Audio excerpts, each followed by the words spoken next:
بسم اللہ الرحمن الرحیم۔ ایچ ای سی اور جامعات کے قانونی تعلق کی کل میں نے وضاحت کی ہے اور اس میں یہ بات سامنے آئی ہے کہ ایچ ای سی کے پاس قانون کی روح سے ایسا کوئی اختیار نہیں ہے کہ وہ اپنی پالیسیاں گائیڈ لائنز وہ یونیورسٹیوں پر لازم کر دے، جب تک یونیورسٹیاں خود ان پالیسیز کو، ان گائیڈ لائنز کو اپنے اوپر لازم نہیں کر لیتی، یہ ان پر لازم نہیں ہوتی قانون کی روح سے۔ اور مزید اس بات کی مزید وضاحت بھی میں اگلی قسط میں کروں گا انشاءاللہ کہ یہ پالیسی گائیڈ لائنز وضع کرنے کے معاملے میں بھی ایچ ای سی اس بات کی پابند ہے کہ وہ جامعات کے ساتھ باقاعدہ مشاورت کرنے کے بعد یہ پالیسی گائیڈ لائنز طے کرے۔ اب اس پر بعض دوستوں کو یہ پریشانی لاحق ہو گئی ہے کہ اگر جامعات کو خود مختاری دی جائے تو پھر وہاں بد انتظامی کو کیسے کنٹرول کیا جائے گا، اور اگر ایچ ای سی ریگولیٹری اتھارٹی نہیں ہے تو پھر ریگولیٹری اتھارٹی کہاں ہے؟ تو اس آخری سوال کا جواب تو بہت آسان ہے کہ بھائی ایچ ای سی ریگولیٹری اتھارٹی نہیں ہے۔ اب اور کوئی ریگولیٹری اتھارٹی ہے یا نہیں، قانون دیکھ لیجئے، کیونکہ پاکستان کے آئین کی دفعہ 4 میں صراحت سے کہا گیا ہے کہ کوئی کام کسی پر لازم نہیں ہے جب تک قانون اس پر لازم نہ کرے، نہ کوئی کام کسی کے لیے ممنوع ہے جب تک قانون اسے ممنوع نہ کرے۔ تو اگر کوئی ادارہ، اگر کوئی شخص اپنے لیے کوئی اختیار اس کا دعویٰ کرتا ہے، اس کا کلیم کرتا ہے، تو اس پر لازم ہے کہ وہ اس کی قانونی بنیاد واضح کرے۔ ایچ ای سی کے آرڈیننس میں اس کے پاس کوئی ریگولیٹری اتھارٹی نہیں ہے، اس وجہ سے ایچ ای سی کے پاس یہ اتھارٹی نہیں ہے۔ اب کس کے پاس ہے وہ آپ خود دیکھ لیجئے، میں بھی اس کی وضاحت کروں گا، لیکن اس وقت سیدھا سادہ جواب یہ ہے کہ کم از کم ایچ ای سی کے پاس نہیں ہے۔ اور یہ رہا یہ سوال کہ جامعات میں بد انتظامی کو ایچ ای سی اگر ایچ ای سی کنٹرول نہیں کرے گی تو کون کنٹرول کرے گا، یہ سوال کئی غلط فہمیوں پر مبنی ہے۔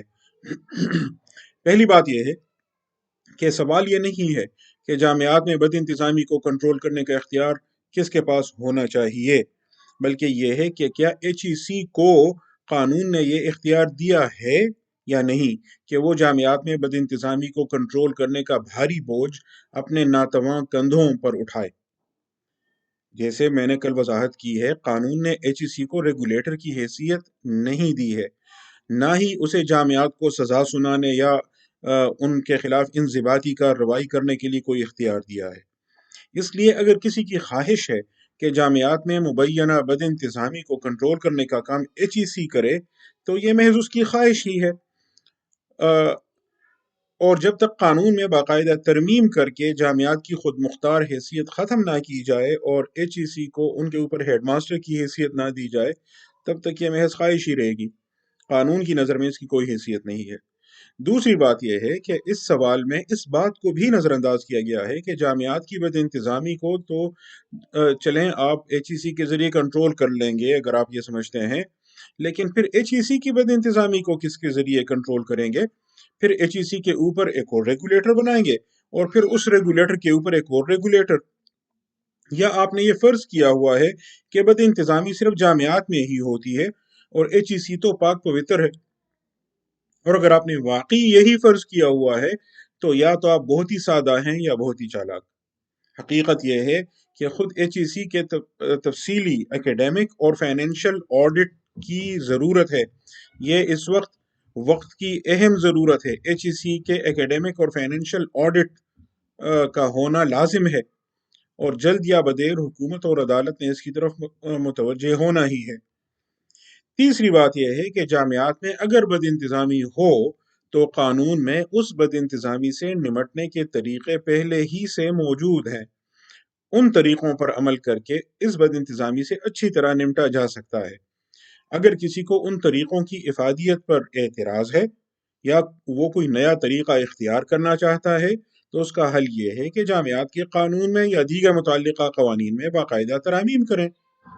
محض خواہش سے تو کچھ نہیں ہو سکتا۔ چوتھی بات یہ ہے کہ پچھلے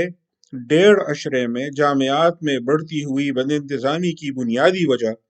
ایچ ای سی کی غیر ضروری اور غیر قانونی مداخلت ہی ہے۔ یقین نہ ہو تو صرف وائس چانسلرز کی تعیناتی اور بیرون ملک پی ایچ ڈی کے لیے اسکالرز کے بھیجوانے کے متعلق ایچ ای سی کی قلع بازیاں اور ٹامکٹوئیاں ہی ملاحظہ کر لیں، اور پھر جو ریسرچ جرنلز کے نام پر ڈرامے ہو رہے ہیں ان پر بھی ایک نظر ڈال لیجئے۔ جو ایچ ای سی کی ناک کے نیچے ہو رہا ہے۔ جی ہاں، ایچ ای سی اس مسئلے کا حل نہیں بلکہ اس مسئلے کی جڑ ہے، یا کم از کم اس مسئلے کا حصہ ہے۔